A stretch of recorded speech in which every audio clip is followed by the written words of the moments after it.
এর ভিতরে কাদিয়ানীদের টাকা, ইসরায়েলি চেলাচামুন্ডা এগুলো, ইসরায়েলের এজেন্ট। তারা ইসলামকে বিভ্রান্ত করার জন্য, ইসলামকে দাগি করার জন্য, ইসলামের গায়ে স্পট লাগানোর জন্য এই সমস্ত বিভিন্ন ষড়যন্ত্র। হেজবুত তাওহীদ নামে একটা আসছে, তার নেতার নাম বর্তমানে বাংলাদেশে পাঙ্কু সেলিম। কন্যা কি নাম? পাঙ্কু সেলিম। সে আইসে আবার নতুন ইসলাম, মহিলা পুরুষ একসাথে নিয়ে নামাজ পড়ে, ইমাম সাহেব নামাজের ইমামতি করে, নারী পুরুষ দিয়ে হজবর হয়ে গেছে। মুসল্লি একটা রুকুতি, একটা সেজদা, একটা দাঁড়ানো, একটা খাড়ানো, একটা শোয়া, একটা বসা, ইমাম সাহেব নামাজ পড়াচ্ছে জামাতে। একজন পুরুষ একজন মহিলা বাজে কজে দাঁড়াই দিছে। এটা ইসলাম হতে পারে? ইসলাম হতে পারে? এগুলোর পালি যুবকরা জুতো মারতে পারবা না? এরা টাকা দিলি খাবা? এরা টাকা দিলি খাবা? প্যান্ট কিনে দিলি পরবা? টুপি কিনে দিলি নিবা? কুরবানি কিনে দিলিও নিবা না। এরা কোরআন শরীফ কিনে দিলিও নেওয়া যাবে না। কথা কন না কেন? কালিমাতু হাক্কিন উরিদা বিহিল বাতিল। বাহ্যিক কথা ভালো, উদ্দেশ্য ভালো না। বাহ্যিক কথা ভালো, উদ্দেশ্য ভালো না। যেমন একদল এসে কয় আমরা সাধারণ ক্ষমা ঘোষণা দিছি, তবে যারা যারা অন্যায় করছে তাদের বিচার করব। তালিকে ক্ষমা হইছে? আমরা কিছু বলদ সলদ কয় উরি আল্লাহ কি উদর দেখছো, আই সেই মাফ করে দিছে। কালিমাতু হাক্কিন উরিদা বিহিল বাতিল, কথা ভালো, উদ্দেশ্য ভালো না। এই হিজবুত তাওহীদ, কাদিয়ানি, আহলে হাদিস সবগুলো ইসলামের নামে ফিতনা। আর এর আবিষ্কারক ইন্ডিয়া। আবিষ্কারক কি? ইন্ডিয়া। সারা দুনিয়া জুড়ে তবলিগের যে জোর ছিল, বলেন তবলিগ, তবলিগ কি মোহাব্বত ছিল না? কথা বলেন। তবলিগ আলাদের কি ভালোবাসা। অন্যান্য হুজুরদের মধ্যে মতামতি দলাদলি থাকলেও তবলিগের মধ্যে জামানা ছিল না। জাপান থেকে এক দল আসছে তবলিগের, আমেরিকা থেকে এক দল আসছে, এয়ারপোর্টে নামছে, দুই দলেরই হাড়ি পাতিল দেখে বুঝিয়ে ফেলাইছে তবলিগলা। পরিচয় হওয়ার পরে গলাগলি জড়াজড়ি, কেমন যেন কতকাল আগের থেকে এই সম্পর্ক, মোহাব্বত, ভালোবাসা এমন একটা জোড় মিলকে নষ্ট করে দিয়েছে। এই তবলিগের ভিতরে ফাটল সৃষ্টি করেছে যেই ভদ্রলোক, তার বাড়িও কোন জায়গা? তার বাড়িও কোন জায়গা? এই তার বাড়িও ইন্ডিয়া। সব জায়গার ঝামেলা বাঁধাইছে ইন্ডিয়া। ঠিক কি ঠিক না? আল্লাহ তাআলা আমাদের স্বনির্ভর হওয়ার তৌফিক দান করুক। আমাদের দেশ আমরাই চালাবো, বলেন ঠিক কি ঠিক না? আমরা দোয়া করি আল্লাহ তাআলা এই দেশের হাল এই দেশের মানুষের হাতেই দিক, আমলিগির হাতে দিক, বিএনপির হাতে দিক, যার হাতে দিক আল্লাহ ভালো বোঝে। তবে এই দেশের হাল এই দেশের মানুষের হাতেই থাকতে হবে। ঠিক কি ঠিক না? আল্লাহ কবুল করুক, বলেন আমিন। তাহলে শ্রেষ্ঠ রসুলের নাম কি? মুহাম্মাদুর রাসূলুল্লাহ। বিশ্বাস করেন তো? চাই অরসুলি ওয়াল ইয়াউমিল আখির। আজকে কি বার? আজকে বিশ্ব চুকুর পরে আবার শনিবার, ঠিক না? এমন করেই তো সপ্তাহ ঘুরতেছে। হঠাৎ একটা দিন শুক্রবার আসবে, সেই শুক্রবারের পরে আর কিয়ামতের আগে শনিবার আসবে, আর শনিবার আসবে না। সেই দিনের নাম হলো ওয়াল ইয়াউমিল আখির, দুনিয়ার দিনের শেষ দিন। দুনিয়ার দিনের শেষ দিন। এই কিয়ামতের দিনকে বিশ্বাস করা ফরজ। এটাকে বিশ্বাস করা ফরজ। ওয়াল কদর, ভাগ্যকে বিশ্বাস করি। ভাগ্যের মালিক কে? ক্ষমতা দেয় কে? ক্ষমতা নেয় কে? সুখ দেয় কে? অশান্তি দেয় কে? সর্বময় ক্ষমতার মালিক আমার আল্লাহ। আল কদরি খাইরিহি ওয়া শাররিহি মিনাল্লাহি তাআলা। মানুষের উপরে অভিযোগ করে লাভ নাই, সব ক্ষমতার মালিক আমার আল্লাহ।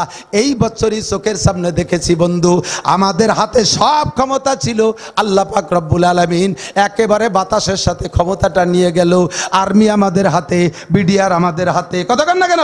র্যাব আমাদের হাতে, পুলিশ আমাদের হাতে, সেনাবাহিনী আমাদের হাতে, বিমান বাহিনী আমাদের হাতে, রাষ্ট্রীয় ক্ষমতা আমাদের হাতে। তারপরও আমাদের হাতে থেকে ক্ষমতা চলে গেল। এই ক্ষমতার মালিক আমার আল্লাহ। বিশ্বাস করি, দোয়া করি আল্লাহ যেন ন্যায্য ক্ষমতা ন্যায্য জায়গায় পৌঁছাইয়া দেয়। আল্লাহ যেন সকল বিপদ থেকে বাংলাদেশকে হেফাজত করে। জোরে বলেন আমিন।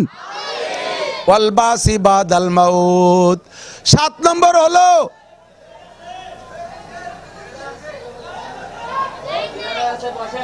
জেনারেটর আছে, জেনারেটর আছে। একটু জিকির করি সবাই, লা ইলাহা ইল্লাল্লাহ।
লা ইলাহা ইল্লাল্লাহু মুহাম্মাদুর রাসূলুল্লাহ সাল্লাল্লাহু আলাইহি ওয়াসাল্লাম। আল্লাহ পাক রব্বুল আলামিন বলেন, এই 7 নম্বর হলো ওয়াল বাসি বাদাল মাউত, কিয়ামতে মরার পরে উঠতে হবে কিনা। তাদের নাম কি? 1400 বছর আগেও কোরআনের সংবিধান যেমন চলতো, আজ থেকে 1400 বছর আগে দুনিয়ার শিক্ষা দীক্ষার হার কেমন ছিল বলে মনে হয়? আমরা এই জামানায় যাদের 50, 60, 70 বছর বয়স হয়েছে, আমাদের শুরু সময় আর এখনকার সময়ের ভিতরে পার্থক্য দেখেন। মাত্র 30, 40, 50 বছরের ভিতরে কি হয়ে গেছে, অনেক পরিবর্তন হয়েছে না? ম্যাট্রিক পাস লোক কয়জন ছিল কোন? আইএ বিএ এমএ কয়টা ছিল? ডাক্তার ইঞ্জিনিয়ার কয়টা ছিল? খুব কম ছিল না আগে? এখন সিটি বাইরে থেকে আসলি তা ভরাতে দিঘেলিয়ে যাওয়া লাগতো, ওই দিঘেলি একখানে আসলি তা ভর্তি শুকতলে আসা লাগতো, ঠিক না? আর এখন হুটে ভরেই কেজি কিন্ডার গান্ডেল আল্লাহ না, চিঠি কেন মোবাইলের ব্যাটের মধ্যে কি আছে তাও বোঝে। মাত্র 30-40 বছরের ভিতরে এত ব্যবধান যদি হয়, 1400 বছর আগে জগতের অবস্থা কেমন ছিল? সেই মূর্খ আর বর্বরদের মধ্যে আল্লাহ পাক কোরআনে কারিম নাজিল করেছে। সেই জামানায়ও কোরআন যেমন চলতো, এখন সারা পৃথিবীর শিক্ষার শীর্ষে চলে গেছে। যারা এই মানুষ এখন মহাকাশে ঘোরে, মঙ্গল গ্রহে যায়, চাঁদের দেশে যায়, কম্পিউটার বানায়, এমন এমন আগ্নেয়াস্ত্র বানায়, এই জায়গায় বসে ছেড়ে দিলে সারা পৃথিবী লয় হয়ে যায়, এমন আবিষ্কার করা শিখেছে। এত বড় পণ্ডিতদের মধ্যে কোরআন শরীফ সেই সময়ে যেমন চলতো এখনো তেমনই চলে। আরো 50,000 বছর যদি দুনিয়া থাকে তাও কোরআন শরীফ একই রকম চলবে, একটা আয়াত পাল্টাপাল্টি রদবদলের দরকার হবে। যদি কেউ কয় যে এই আয়াতটা এই জামানায় চলে না, এটা একটু পাল্টাই লেখলি কিরম হয়, তাহলে বুঝতে হবে যে ওর মাথায় জামানায় চলে না, ঠিক না? তোমার যুক্তি হিসাব করে আল্লাহ তাআলা সবকিছু বানালে তুমিও চলতে পারতে না। গাছতলা বইছে বইছে, বট গাছতলা, এই যে জ্ঞানাসুর বাজারের বড় বট গাছতলা, সরের দিক তাকায় দেখে যে 1-1.5 হাত লম্বা একটা কুমড়ো গাছে 1.5 মণ এক কুমড়ো, আর বট গাছের মাথায় একটুক লাল লাল বট। আল্লাহরে অভিযোগ করছে, আল্লাহ তোমার সব কিছু বলে সুন্দর, তুমি কইছো তাবারাকাল্লাযী বিয়াদিহিল মুলকু ওয়া হুয়া আলা কুল্লি শাইইন কাদির আল্লাযী খালাকাল মাউতা ওয়াল হায়াতা লিয়াবলুয়াকুম আইয়ুকুম আহসানু আমালা ওয়া হুয়াল আজিজুল গফুর আল্লাযী খালাকা সাবআ সামাওয়াতিন তিবাকা এ মা তারা ফি খালকির রহমানি মিন তাফাউত। আমার সৃষ্টির মধ্যে কোনো বৈষম্য দেখবা না, আমার সৃষ্টি সব নিপুণ, কোনো জায়গা কোনো ত্রুটি খুঁজে পাবা না। ফারজিল বাসারা হাল তারা মিন ফুতুর, যা তোর 14 গোষ্ঠী নিয়া আমেরিকা থেকে জাপান পর্যন্ত বিশ্বের সারাটা দুনিয়া তুই ভ্রমণ করে আয়। সুম্মারজিল বাসারা কাররাতাইনি ইয়ানকালিব ইলাইকাল বাসারু খাসিয়া ওয়া হুয়া হাসির। সারা দুনিয়া 2 বার 5 বার 50 বার ঘুরবি, কোনো জায়গা যাররা পরিমাণ ত্রুটি খুঁজে পাবি না। কতক্ষণ ঠিক ঠিক না? কোরআন শরীফের ভিতরে এত বড় চ্যালেঞ্জ করলো, আমার চোখের সামনে বেশ কম ধরা পড়ে গেছে। গাছ হিসেবে ফল হবে, এত বড় বট গাছে 1.5 মণ কুমড়ো হবে, আর ওই 1.5 কুমড়ো গাছে হবে একটুক একটুক বট। আল্লাহ বুঝছি না বাইরে বট গাছে, এত বড় বট গাছে ছোট ছোট বট দিয়ে 1.5 কুমড়ো গাছে 1.5 মণ কুমড়ো দিল। এইটাই তো আল্লাহ সৃষ্টির মধ্যে একটা বেশ কম হয়ে গেল। কতি না কতি বট দুইটা ছুটিয়ে নাহের পর পড়ছে, উঠিয়ে লাভ দেখে লা ইলাহা ইল্লাল্লাহ মুহাম্মাদুর রাসূলুল্লাহ। আমার বুদ্ধি কোনো কাজে লাগে না, আমার মালিক সর্বময় ক্ষমতার মালিক, যা কিছু করেছে কোনো জায়গা ত্রুটি নাই। যদি কুমড়োটাই বট গাছে হতো আর ওর দুটো যদি আমার কপালে পড়তো, তাহলে আমার জানাজা করা লাগতো না, বিনি জানাজায় কয় ভরে চলে যেতাম। কুমড়ো গাছতলা কেউ ঘুমায় না, ঘুমলি বট গাছতলায় ঘুমায়। এই জাল কুমড়ো যদি বট গাছে হতো, এর তলে বসার কায়দা ছিল? আল্লাহ পাক যা সৃষ্টি করেছে সব বড় সুন্দর করেছে, ঠিক কি ঠিক না? বিশ্বাস করি আমার কোরআন কিয়ামত পর্যন্ত চলবে, আর রদবদলের দরকার নাই, ঠিক তো? ওয়া কুতুবিহি, সব কিতাব বিশ্বাস করি, তৌরাত জবুর ইনজিল সব সত্যি, তবে কিয়ামত পর্যন্ত ওগুলো চলবে না, চলবে মাত্র কুরআন। 3 নম্বরটা মনে আছে? এ বিশ্বাস করা কি ফরজ? বিশ্বাস করা ওয়া কুতুবিহি ওয়া আমানতু বিল্লাহি ওয়া মালাইকাতিহি ওয়া কুতুবিহি। 3 নম্বরে ওয়া রুসুলিহি, সমস্ত রসুলের, রসুল হলো এক বচন, একজন রসুল, আর রসুলের বহু বচন রুসুল। সব রসুলকে মানি। আদম নবী ও নবী, ইব্রাহিম নবী নবী, মুসা নবী ও নবী, ঈসা নবী ও নবী, ইসমাইল আলাইহিস সালাম নবী, ইব্রাহিম আলাইহিস সালাম নবী, নূহ নবী নবী, সুলাইমান নবী নবী, দাউদ নবী ও নবী, সব নবী নবী। তবে ওই নবীদের একটা সময়ের সীমারেখা ছিল, ওই সময় পর্যন্ত তাদের নবুয়তি চলছে। এখন তাদের কোনো কার্যক্রম চলবে না, তাদের শরীয়ত আর চলবে না, কিয়ামত পর্যন্ত চলবে বিশ্ব নবী মুহাম্মদুর রাসূলুল্লাহ সাল্লাল্লাহু আলাইহি ওয়াসাল্লামের শরীয়ত। কথা বলুন ঠিক কি ঠিক না?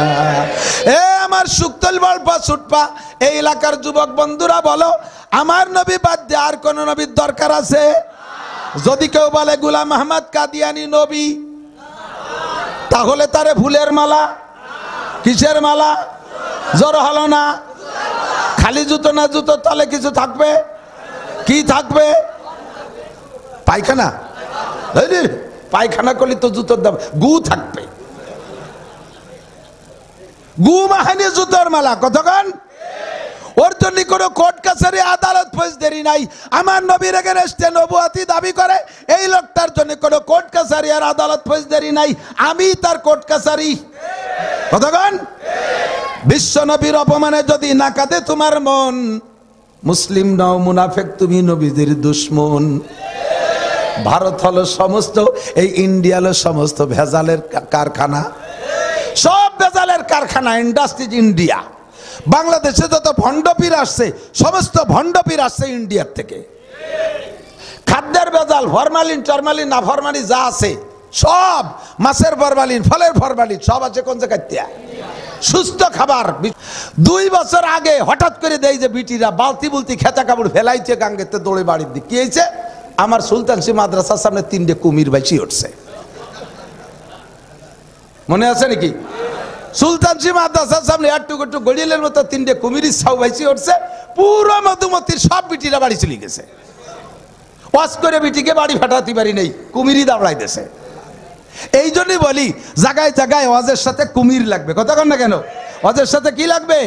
সরকার যদি নামাজটা আদায় করে নিত, আসমানি রহমত, জমিনি বরকত, এভাবে বন্যা হইতো না, এভাবে অপরিমাণ বৃষ্টি হতো না। পরিমাণ মতো বৃষ্টি, পরিমাণ মতো খরা, সার ওষুধ কীটনাশক কিচ্ছুই লাগতো না, রহমতের ফসল ফলে যেত আমাদের দেশে। বাংলার জমিন বড় সোনার জমিন। এই বাংলার জমিনের নাম কি? আমার সোনার বাংলা। সত্যি সোনার বাংলা। এ দেশের মাটি স্বর্ণের চাইতে খাঁটি, এখানে যা লাগায় তাই হয়ে যায়, সার ওষুধ কীটনাশক কিছু লাগতো না। আমাদের দেশের খাদ্য স্বয়ংসম্পূর্ণ আমরা হয়ে যেতাম, কিন্তু আমাদেরকে তা কপালে নাই। আমাদের নামাজ পড়ে 3 জনে, বাকি কয়জন দোকানের দ্বারে বসে থাকে। সব কিছু পাল্টে গেছে। এদিক তাকান, আগে বাইরে বসে গল্প, ঘরে বসে গল্প করেন, ঘরে বসে গল্প করতো। এর মধ্যে যদি একজনের পায়খানা আসতো, তাহলে কি কতক্ষণ দি কত তোরা বয়, আমি একটু বাইরে আসি, পায়খানা নিতে পারতেছি না। এ জায়গায় সরকারে লাগবে, সরকার লাগবে। সরকার যদি বিল আকারে পাশ করে যে নারীরা পর্দার মধ্যে থাকতে হবে, পুলিশের চাকরি করতে পারবে মহিলারা, কারণ মহিলা আসামি ধরতে মহিলা পুলিশ লাগে, কাজেই মহিলা পুলিশ লাগবে, চাকরি তারা করতে পারবে। বোরকা পরে মহিলা পুলিশ ডিউটি করবে, তাদের অফিস হবে আলাদা, তাদের গাড়ি হবে আলাদা। পুরুষ পুলিশের সাথে মহিলা পুলিশ একসাথে মিশে গুইসা রাতের বেলা পেট্রোল ডিউটি করতে পারবে না। একই ক্যাম্পে, একই থানায় তারা বসবাস করতে পারবে না। বিশ্বাস না হয় সৌদি আরব যায় দেখে আসেন, মহিলা পুলিশের গাড়িতে একজন পুরুষ নাই, পুরুষ পুলিশের গাড়িতে মহিলা ওঠে না, ওর গাড়ি চালায়ও মহিলারা। মহিলা পুলিশরা তাদের বোরকা এত বড়, এক একটা বোরকের মধ্যে 4-5টা মহিলা ঢুকোই দেওয়া যায়, এত বড় ডিলাডালা বোরকা পরে তারা পুলিশের চাকরি করে। প্রাইমারি সেক্টর পর্যন্ত ভাই বোন একই স্কুলে পড়ে, ছেলে মেয়ে একই স্কুলে পড়ে। হাই সেক্টরে চলে যাওয়ার পরে ছেলে ভাইটা কোন স্কুলে পড়ে বোনে তা জানে না, বোন কোন স্কুলে পড়ে ভাই তা জানে না। ওদের জন্য আলাদা গাড়ি আছে, এভাবে তারা পৌঁছাইয়া দেয়। কলেজ বিশ্ববিদ্যালয়ে মেয়েরা পড়ে, যার যার ডিপার্টমেন্ট আলাদা। গার্মেন্টসে চাকরি করে, মহিলাদের গার্মেন্টস একদিক, পুরুষের গার্মেন্টস আলাদা দিক। প্রত্যেকেই কামকাজ করে খাক, কিন্তু পর্দার সাথে কাজ করুক। আল্লাহর রহমত আসমান থেকে জমিন থেকে সব জায়গা থেকে দরজা খুলে দেবে আল্লাহ। এমন হলে কেমন হয় বলেন তো? এমন হলে কেমন হয়? বাস্তবায়ন যদি নাও হয়, এই ভোটটা দেশের, এর বিনিময়ে আপনি এই সমস্ত আমল সারা বাংলাদেশের মানুষ করলে যে নেকি হবে, সেই পরিমাণ নেকি আমার এই শুকতলির মাঠে সবাই পেয়ে যাবেন। আমরা সমর্থন তো করি পর্দা হোক, বলেন পর্দা। বেপর্দার কারণে নারীদের দাম কমছে। আগে মুরব্বীরা কিভাবে পর্দা করছেন, মুরব্বীদেরকে শুনে দেখেন। এখন যারা 70-80 বছর বয়সের মুরব্বী আছেন, আপনাদের মা চাচির বিয়ের কথা অবশ্যই শুনেছেন। পণ দিয়ে বিয়ে করে নিয়ে আসে। পণ মানে হলো দেনমোহরের টাকা দিয়ে আসা লাগছে, ঠিক না? আর এখন পণ উল্টে গেছে, সবকিছু উল্টেই, উল্টার দিন চলে, কইছি তো উল্টো উল্টির দিন। আগে বিয়ে করতো ছেলেরা, মাইয়েরা বিয়ে বসতো, কথা কয় না? এখন একটা মেয়ে কলেজে পড়া একটা মেয়েরা জিজ্ঞেস করেন, মা তোমার শ্বশুর বাড়ি কোথায়? ও কয় যে এখনো বিয়ে করি নেই। মাইয়ে বলে বিয়ে করবে, সে করি নেই তো বিয়ে। শরীয়তের বিধান হলো বিয়ে করবে যে, বিয়ে সংক্রান্ত খরচ সব সে করবে, বোঝে নাই? বিয়ে করবে যে, বিয়ে সংক্রান্ত সব খরচ সে করবে, আর বিয়ে বসবে যে, ওই বিয়ে উপলক্ষে পাবে সব সে। তো আগে মেয়েরা বিয়ে বসতো, এই জন্য ছেলের পক্ষ থেকে সবই মেয়ে বাড়ি পাইতো, দেনমোহরের টাকা নগদ পাইতো, সম্মান পাইতো, তারপরে আরো কত কিছু দিয়ে সেই মাইয়েরে আনা লাগতো। এখন উল্টে গেছে। এখন এদিক তাকান, এই বিয়ে উপলক্ষে, বিয়ে উপলক্ষে, বিয়ে উপলক্ষে মেয়ের বাড়ি কোনো খানা হবে না। বিয়ে উপলক্ষে যত খানা সব হবে ছেলের বাড়ি। আর আমাদের দেশে এখন উল্টে গেছে। উল্টে গেছে কি জানি কেন গেছে জানেন? বিয়ে এখন ছেলেরা করে না, মেয়েরা বিয়ে করে, ছেলেরা বিয়ে বসে। তুমি যদি বিয়ে বসতা তাহলে দেনমোহর পাইতে, তুমি যদি বিয়ে বসতা তাহলে স্বামীর বাড়ি যাইয়া অলিমা খানা হতো, সেই বাড়ি তোমার বাপ বাড়ির থেকে সবাই নিয়ে খাওয়াতে পারতে। যেহেতু তুমি বিয়ে করো, এই জন্য বিয়ে করনেওয়ালার ঘাড়ে সব বোঝা। তুমি ছেলেরা বিয়ে করছো, আগে দেনমোহর পাইতে বিয়ে বসলে, এখন বিয়ে করো বিদায় টাকাটা তুমি দিবা, তবে টাকার নাম হয়ে যাবে যৌতুক। টাকার নাম কি? মেয়েতে বিয়ে করছে, দাও টাকা দাও, বিয়ে যে করবে টাকা সে দেবে। তুমি বিয়ে করছো যেহেতু ছেলেটারে টাকা দাও, টাকার নাম যৌতুক। আগে ছেলেরা বিয়ে করতো, বাপের ছেলেরা বউ বাড়ি নিয়ে, বাড়ি যে খানা হতো তার নাম ছিল অলিমা, অলিমা খানু সুন্নাত। আর এই যে বরযাত্রী খাওয়ায়, এটা সম্পূর্ণ শরীয়তের খেলাফ কাম, বরযাত্রী শরীয়ত না। এখন মেয়েরা বিয়ে করে, তাই খাওয়া ডুনো তোমার বাড়ি দাও, সব উল্টে পাল্টে গেছে। আল্লাহ, যদি মেয়েরা পর্দার ভিতরে থাকতো, এভাবে অ্যাভেলেবেল চোখের সামনে না পড়তো, তাহলে তাদের লাভ হইতো কি? সব মেয়েরা ঘরের ভিতরে, যুবকরা মেয়ে দেখতেছে না, যে মেয়েটারে বিয়ে উপলক্ষে দেখতে যাবে মনে করবে যে এইটাই সবচাইতে সুন্দর, এ থুয়ে গেলি আর পাবো না। ও দেখে কয়, আব্বা আমি চাই তুমি বল কাকারে নিয়ে এসো, আর জায়গা আনবা আনো, গাই বেশি টাহা নিয়ে এসো, এ থুয়ে গেলি পাবো না। আর এখন হাজার হাজার লাখ লাখ রাস্তাঘাটে দেখতেছে বিদায় পছন্দ হয় না, পছন্দ হয় না, পছন্দ হয় না। বিয়ে করে আর ছাড়ে, বিয়ে করে আর ছাড়ে। এই যে মহিলাদের বেদামি বানাইছে, মহিলাদেরকে দাম কমাইছে, এটা পুরুষে নাই, মহিলারা নিজেরা নিজেদের দাম কমাইছে। কথা বলেন ঠিক না? এই জায়গা মহিলাদেরকে দামি বানানোর জন্য আমি সরকারের সহযোগিতা চাই। জাতীয় সংসদ থেকে পর্দাটাকে বিল আকারে পাশ করে বাস্তবায়ন করেন। যদি একটা মাস 40টা দিন সমস্ত নারীরা 100% পর্দা করে, 40টা দিন বাংলার সমস্ত সাবালেক পুরুষরা নারীরা নামাজ পড়ে, 40 দিনের ভিতরে খুদার রহমত বাংলাদেশের ভিতরে বেশ কম দেখবেনই দেখবেন। আল্লাহর আলাদা রহমত আপনারা পাবেন, আমি চ্যালেঞ্জ করে বললাম। 3 নম্বর দাবি হলো, 3 নম্বর দাবি, এদিক তাকান, 3 নম্বর দাবি হলো জাকাতটা বিল আকারে পাশ করা হোক। জাকাত, জাকাত, জাকাত। বড় লোকরা কোটি কোটি টাকা, আরে মিয়া বলে থাকি মাঝে মাঝে, হারামে আরাম নাই। লক্ষ লক্ষ টাকা শেখ হাসিনার চোখে ধুলা দিয়া এক শ্রেণীর নেতারা খাইয়া আজকে নেত্রীরে বিপদে ফেলাইছে। কথা কোন ঠিক না?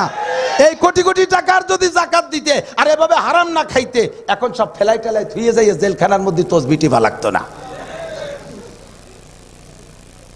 এক নেতা, বাংলাদেশের বড় এক নেতা, প্রত্যেক মাসের 1 তারিখে তার টাকার থেকে 80,000 কর্মচারীরে বেতন দেয়া চলে, এখনো চলতেছে। 80,000 কর্মচারীরে তার টাকা দিয়ে বেতন দিচ্ছে। কর্মচারীর ভিতরে 4 লাখ 5 লাখ টাকা বেতনেরও কর্মচারী আছে, 50, 30, 10, 20, 30 বিভিন্ন রকমের। অথচ এত টাকার মালিক হইয়া সে জেলখানার ভিতরে একটা ট্যাবলেট কিনে খাওয়ার পয়সা পাচ্ছে না। টাকারে যদি হালালভাবে উপার্জন করতেন, টাকা এইরকম বেঈমানি করতো না। কথা বলেন ঠিক ঠিক না? টাকার সাথে যদি সদ্ব্যবহার করতেন, জাকাতটা ঠিক মতো বুঝে দিতেন, তাহলে টাকায় বেঈমানি করতো না, টাকা আপনাকে বাঁচাই নিয়ে যাইতো। 40 ভাগের 1 ভাগ জাকাত দিলে আজ থেকে কমপক্ষে 25 থেকে 27 বছর আগের একটা সংবাদ আপনাদেরকে আমি শুনাই।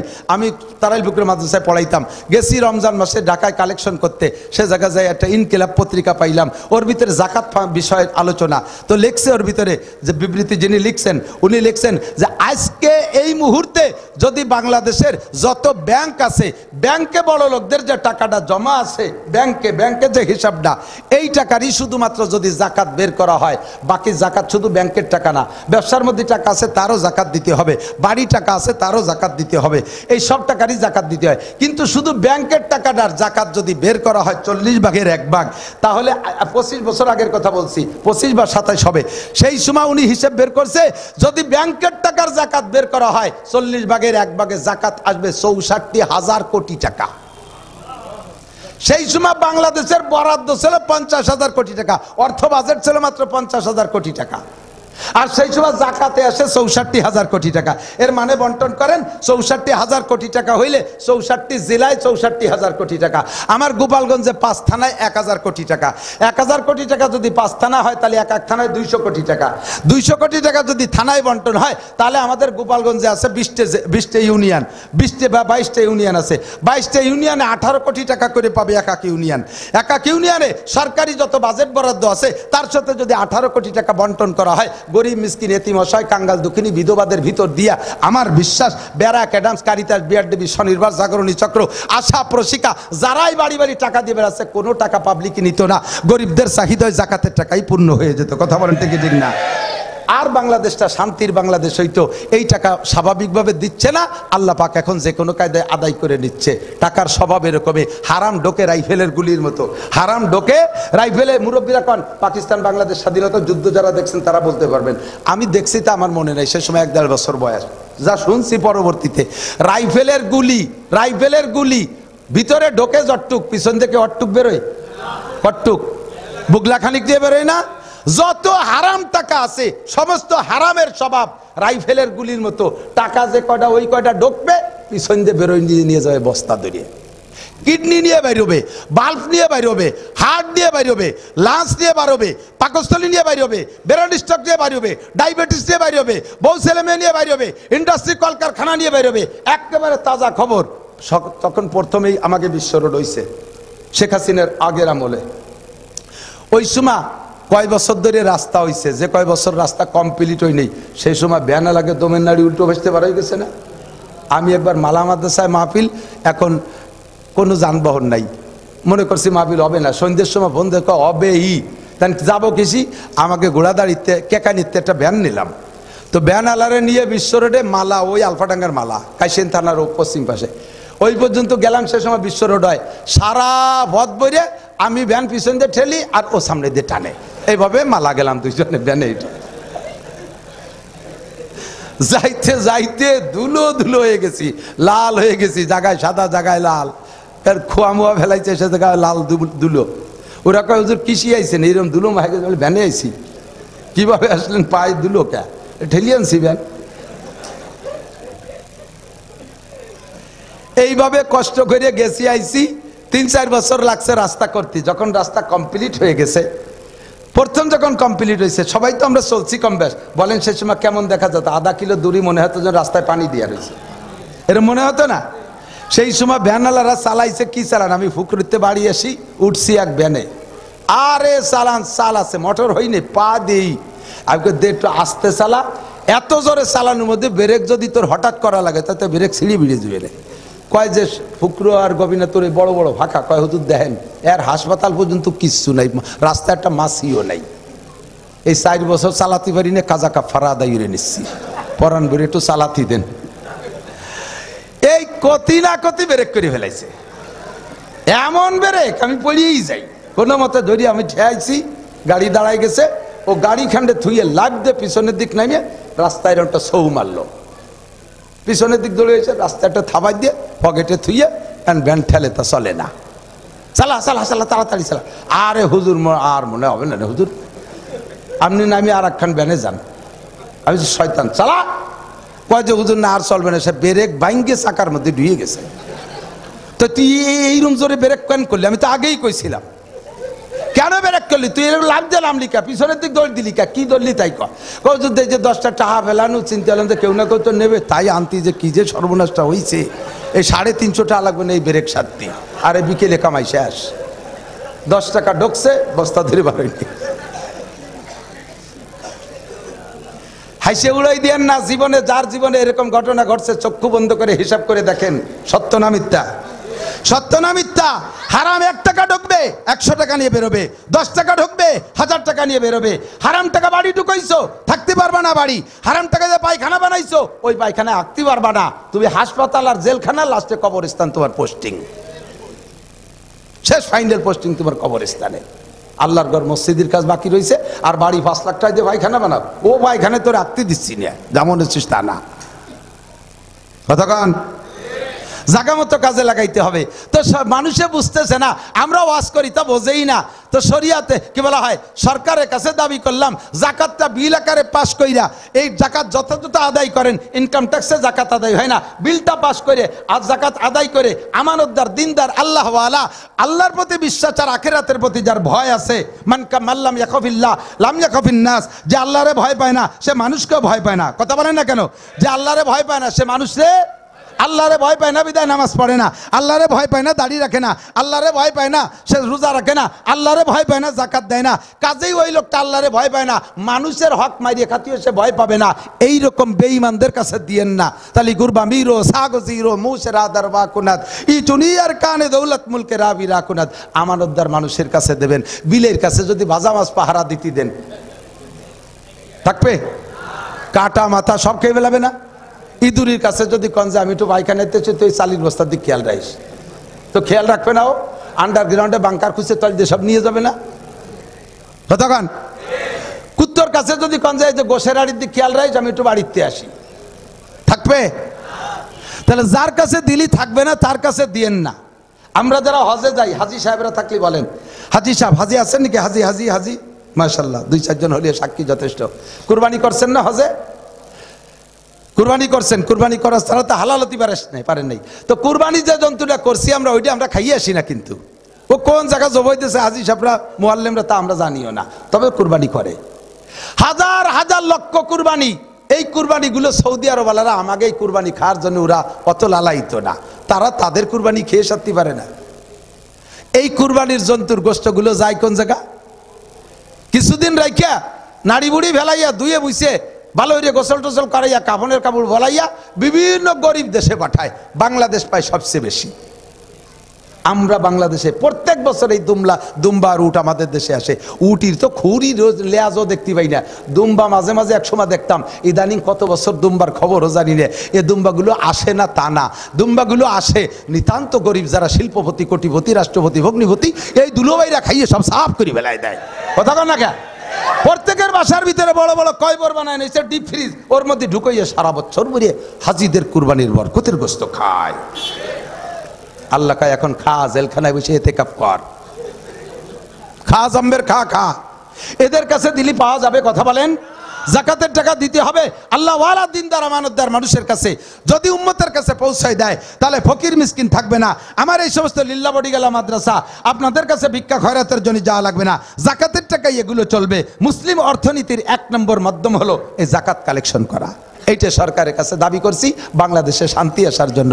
4 নম্বর দাবি কব বলে এই 3টে কয়ে ফেলাইছি, সেটা হলো জাতীয় সংসদ। এখন তো সংসদ নাই, এখন উপদেষ্টাদের একটা বৈঠক আছে। এই উপদেষ্টা মণ্ডলী যা পাশ করতেছে তাই হচ্ছে। দেখতেছি তো চোখের সামনে কত কিছু পাশ করতেছে, যা পাশ করতেছে তাই হচ্ছে। আপনারা অনুগ্রহপূর্বক কাদিয়ানিকে কাফের বলে ঘোষণা দিয়ে দেন। কাদিয়ানিকে কাফের বলে ঘোষণা দিয়ে দেবেন। কথা বলেন ঠিক কিনা? আপনার একমত? একমত? কাদিয়ানিকে কাফের বলে ঘোষণা দিতে হবে। বলেন আমিন।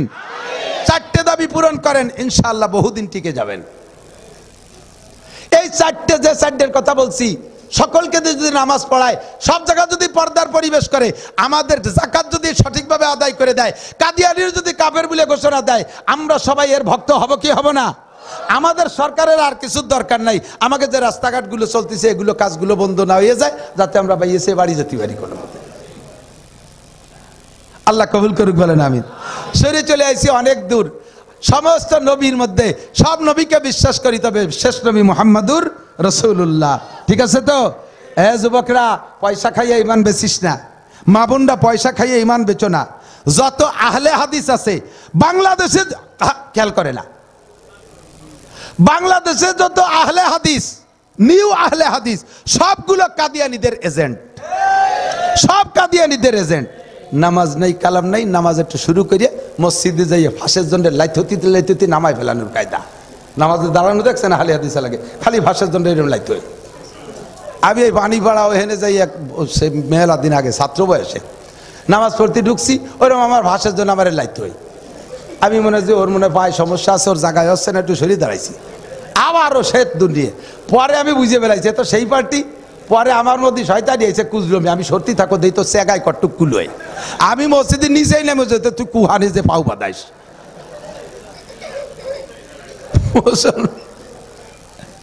এতদিন নামাজ নাই, কালাম নাই, আহলে হাদিসের কয়টা টাকা খাইয়া, কাদিয়ানীদের কয়টা টাকা খাইয়া, কোন ভাবে দেশে কাদিয়ানি কয়ে দেই নেই। এর ভিতরে কাদিয়ানীদের টাকা, ইসরায়েলি চেলা চামুন্ডা, এগুলো ইসরায়েলের এজেন্ট। তারা ইসলামকে বিভ্রান্ত করার জন্য, ইসলামকে দাগি করার জন্য, ইসলামের গায়ে স্পট লাগানোর জন্য এই সমস্ত বিভিন্ন ষড়যন্ত্র। হেজবুত তাওহীদ নামে একটা আসছে, তার নাম, তার নেতার নাম বর্তমানে বাংলাদেশে পাঙ্কু সেলিম। কন্যা কি নাম? পাঙ্কু সেলিম। সে আইসে আবার নতুন ইসলাম, মহিলা পুরুষ একসাথে নিয়ে নামাজ পড়ে, ইমাম সাহেব নামাজের ইমামতি করে, নারী পুরুষ দিয়ে হজবরল হয়ে গেছে। মুসল্লি একটা রুকুতি, একটা সেজদা, একটা দাঁড়ানো, একটা খাড়ানো, একটা শোয়া, একটা বসা, ইমাম সাহেব নামাজ পড়াচ্ছে জামাতে। একজন পুরুষ একজন মহিলা বাজে কজে দাঁড়াই দিছে। এটা ইসলাম হতে পারে? ইসলাম হতে পারে? এগুলোর পালি যুবকরা জুতো মারতে পারবা না? এরা টাকা দিলি খাবা? এরা টাকা দিলি খাবা? প্যান্ট কিনে দিলি পরবা? টুপি কিনে দিলি নিবা? কুরবানি কিনে দিলিও নিবা না? এরা কোরআন শরীফ কিনে দিলিও নেওয়া যাবে না। কথা কন না কেন? কালিমাতু হকেন উরিদা বিহিল বাতিল। বাহ্যিক কথা ভালো, উদ্দেশ্য ভালো না। বাহ্যিক কথা ভালো, উদ্দেশ্য ভালো না। যেমন একদল এসে কয় আমরা সাধারণ ক্ষমা ঘোষণা দিছি, তবে যারা যারা অন্যায় করছে তাদের বিচার করব। তালিকে ক্ষমা হয়েছে? আমরা কিছু বলদ সলদ কয়, উরি আল্লাহ কি উদর দেখছো, সেই মাফ করে দিছে। কালিমাতু হকেন উরিদা বিহিল বাতিল, কথা ভালো, উদ্দেশ্য ভালো না। এই হেজবুত তাওহীদ, কাদিয়ানি, আহলে হাদিস সবগুলো ইসলামের নামে ফেতনা। আর এর আবিষ্কারক ইন্ডিয়া। আবিষ্কারক কি? ইন্ডিয়া। সারা দুনিয়া জুড়িয়ে তবলিগের যে জোর ছিল, বলেন তবলিগ, তবলিগ কি মোহাব্বত ছিল না? কথা বলেন। তবলিগ আলাদের কি ভালোবাসা।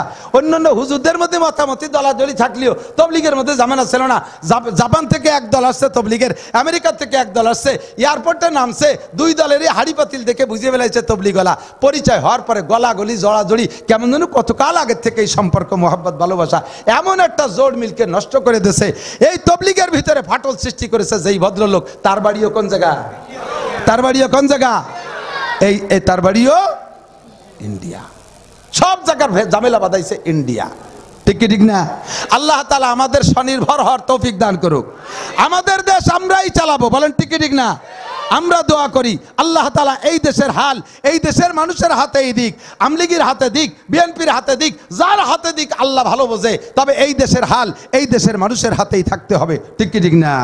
আল্লাহ কবুল করুক, বলেন আমিন। তাহলে শ্রেষ্ঠ রসুলের নাম কি? মুহাম্মাদুর রাসূলুল্লাহ। বিশ্বাস করেন তো? চাই অরসুলি ওয়াল ইয়াউমিল আখির। আজকে কি বার? আজকে বিশ্ব চক্ষুর পরে আবার শনিবার, ঠিক না? এমন করেই তো সপ্তাহ ঘুরতেছে। হঠাৎ একটা দিন শুক্রবার আসবে, সেই শুক্রবারের পরে আর কিয়ামতের আগে শনিবার আসবে, আর শনিবার আসবে না। সেই দিনের নাম হলো ওয়াল ইয়াউমিল আখির, দুনিয়ার দিনের শেষ দিন। দুনিয়ার দিনের শেষ দিন, এই কিয়ামতের দিনকে বিশ্বাস করা ফরজ। এটাকে বিশ্বাস করা ফরজ। ওয়াল কদর, ভাগ্যকে বিশ্বাস করি। ভাগ্যের মালিক কে? ক্ষমতা দেয় কে? ক্ষমতা নেয় কে? সুখ দেয় কে? অশান্তি দেয় কে? সর্বময় ক্ষমতার মালিক আমার আল্লাহ। আল কদরি খাইরিহি ওয়া শাররিহি মিনাল্লাহি তাআলা। মানুষের উপরে অভিযোগ করে লাভ নাই, সব ক্ষমতার মালিক আমার আল্লাহ। এই বছরই চোখের সামনে দেখেছি বন্ধু, আমাদের হাতে সব ক্ষমতা ছিল, আল্লাহ পাক রব্বুল আলামিন একেবারে বাতাসের সাথে ক্ষমতাটা নিয়ে গেল। আর্মি আমাদের হাতে, বিডিআর আমাদের হাতে, কথা কন না কেন? র্যাব আমাদের হাতে, পুলিশ আমাদের হাতে, সেনাবাহিনী আমাদের হাতে, বিমান বাহিনী আমাদের হাতে, রাষ্ট্রীয় ক্ষমতা আমাদের হাতে, তারপরও আমাদের হাত থেকে ক্ষমতা চলে গেল, এই ক্ষমতার মালিক আমার আল্লাহ। বিশ্বাস করি, দোয়া করি আল্লাহ যেন ন্যায্য ক্ষমতা ন্যায্য জায়গায় পৌঁছাইয়া দেয়, আল্লাহ যেন সকল বিপদ থেকে বাংলাদেশকে হেফাজত করে। জোরে বলেন আমিন। ওয়াল বাসি বাদাল মাউত। 7 নম্বর হলো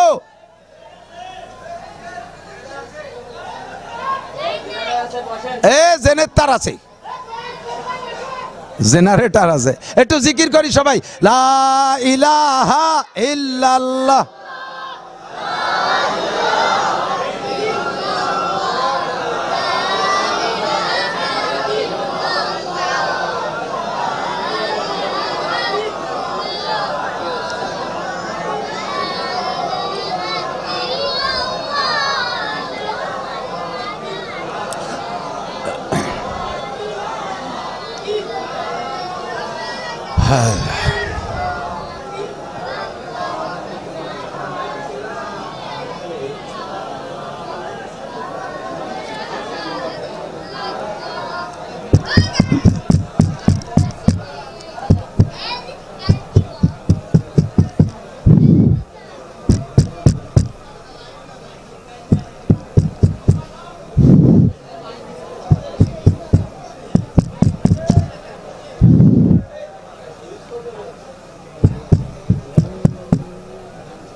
লা ইলাহা ইল্লাল্লাহু মুহাম্মাদুর রাসূলুল্লাহ সাল্লাল্লাহু আলাইহি ওয়াসাল্লাম। আল্লাহ পাক রব্বুল আলামিন বলেন, এই 7 নম্বর হলো ওয়াল বাসি বাদাল মাউত, কিয়ামতে মরার পরে উঠতে হবে কিনা? আল্লাহর সামনে জবাব দেওয়া লাগবে কি লাগবে না? আল্লাহর সামনে গোটা জিন্দেগির হিসাব দেওয়া লাগবে। ওই হিসাবটা যাতে সহজ হয় এই জন্য একটু কিছু আমাদেরকে দুনিয়ার থেকে নিয়ে যেতে হবে। আল্লাহ পাক রব্বুল আলামিন বলেন, আমার দিক খেয়াল করেন, মান কানা ইউরিদু হারসাল আখিরা, যদি কেউ আখিরাতের ক্ষেত চাষ করে, আখিরাতের ক্ষেত চাষ করা বোঝেন তো, জমি চাষ করা, আখিরাতের ক্ষেত চাষ করে। আখিরাতের ক্ষেত কোন জায়গা? মধুমতির সরে, শুকতলির ডাঙ্গায়।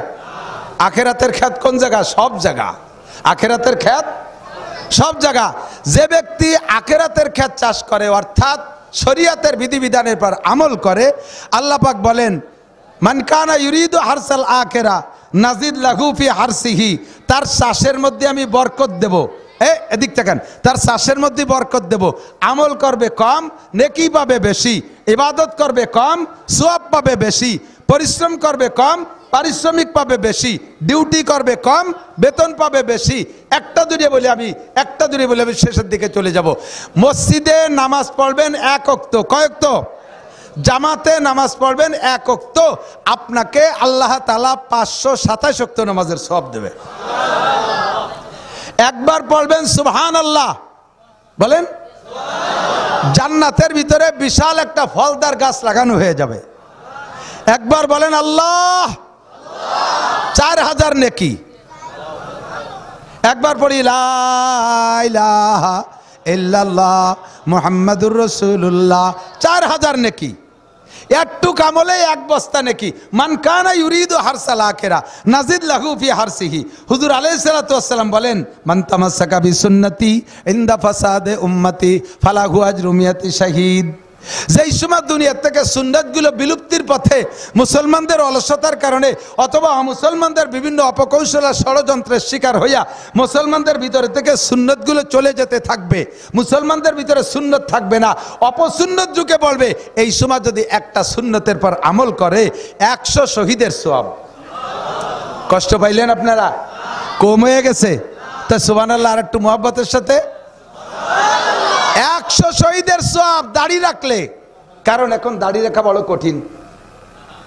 যুবক স্বামী যদি দাড়ি রাখে, স্ত্রী তারে ধিক্কার দিয়ে কয় তোমার আমার বড় কাকার মতো দেয়া যাচ্ছে। তাহলে স্বামীরে বড় কাকার মতো দেয়া যাচ্ছে এই কইয়ে খেপালি আর দাড়ি রাখা যায়? ছেলেতে দাড়ি রাখছে, মাতে কয় তুই তোর বাপ আজও সাবালে গেল না, তুই বুড়িয়ে গেলি কে? ওর বাপ আজও দাড়ি রাখে বলে সাবালে কই নেই। তাহলে এই সময় দাড়ি রাখা যুবকদের কত বড় কঠিন ব্যাপার না? খুব কঠিন ব্যাপার। এই সময় দাড়ি রাখলে 100 শহীদের সওয়াব। কোন সুবহানাল্লাহ। মান কানা ইউরিদু হারসাল আখিরা। টুপি বললে ধিক্কার দেয়, ক্রিটিসাইজ করে, হুজুর হয়ে গেছো, টুপি বললে 100 শহীদের সওয়াব। মোজ ছোট করে রাখলে দাড়ি 100 শহীদের সওয়াব। মেসওয়াক ব্যবহার করবেন। মেসওয়াক, একটা মেসওয়াকের কথা বলি। মেসওয়াক প্রত্যেকটা শরীয়তের বিধানের ভিতরে যেমন নেকি রয়েছে পরকালে, ওই রকম জাগতিকও লাভ আছে ইবাদতের মধ্যে। এজন্যে আমি আগেই তর্জমাটা বলে নেই যে আল্লাহ বলেছেন যদি তুমি আখেরাতের ক্ষেত চাষ করো তাহলে আখেরাত তো দেব পর্যাপ্ত পরিমাণ। তবে এর মানে এটা নয় যে আখেরাতই দেব দুনিয়া দেব না, তা না।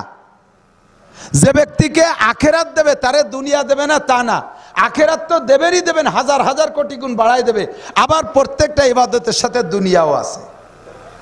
মেসওয়াক করলে আখেরাতের ফায়দা কি? 100 শহীদের সওয়াব। নামাজের শুরুতে, ওযুর শুরুতে যদি আপনি একবার পকেটে মেসওয়াক আছে এই পাশে থেকে ও পাশে 3টে ডলা দেন, আপনার ওই 1 ওয়াক্তের নামাজকে আরো 70 গুণ বাড়াই দেওয়া হবে। দেখেন ফায়দা। 3 নম্বর লাভ মেসওয়াকের বিনিময় পড়ানো যায় না, কিতাবের থেকে খুঁটে খুঁটে একটু মাথায় রাখি যেগুলো উম্মতের জন্য একান্ত জরুরি, সেগুলো আপনাদের সামনে পেশ করা যায়। এর কারণেই আপনারা যেটা অভিযোগ দেন সে অভিযোগটা অন্য খেয়ালে দেন, কিন্তু আমি সেটাকে আবার নেকফালি নিয়ে, মানে কি বলে, ঘুরাইয়া পক্ষে নিয়ে অন্যভাবে আমি ব্যাখ্যা দিই। সাধারণ পাবলিকই হুজুরদের পর অভিযোগ করে, এই তো হুজুররা কয় আমরা যা কই তাই করেন, আমরা যা করি তা করেন না। এই একটা দোষ আমাকে আপনারা দিয়ে থাকেন। আপনাদের উদ্দেশ্য হলো আমরা আপনাকে ভালো ভালো কথা কই, সেইগুলো আপনারা করেন, আর আমরা হুজুররা যত আকাম করি আপনারা করেন না, যত আকাম আমরা করি। আমি ওই কথাটারে একটু ঘুরাইয়া আপনাদের বোঝানোর জন্য বলি যে কথা ঠিকই বলেছেন, কিন্তু একটু সদর করে বলেন, তাহলে আপনারও লাভ হবে। আমরা যা বলি তাই করেন, আমরা যা করি তা করেন না, পারবেন না তা করতে। আমরা যা বলি সহজ সহজ, যেগুলো আপনাদের প্রয়োজন একান্ত সহজ, এগুলো আমরা বলি, আর যেগুলো আমরা করি এগুলো পারবেন না করতে, সম্ভব না। একজন আলেম, আপনারও গায়ে শক্তি আছে, আমারও গায়ে শক্তি আছে। আপনি সারাদিন অটো রিক্সা ভ্যান চালাইতে পারেন, আমি কি পারি না? আপনি নসিমন করিমন চালাইতে পারেন, আমি কি পারি না?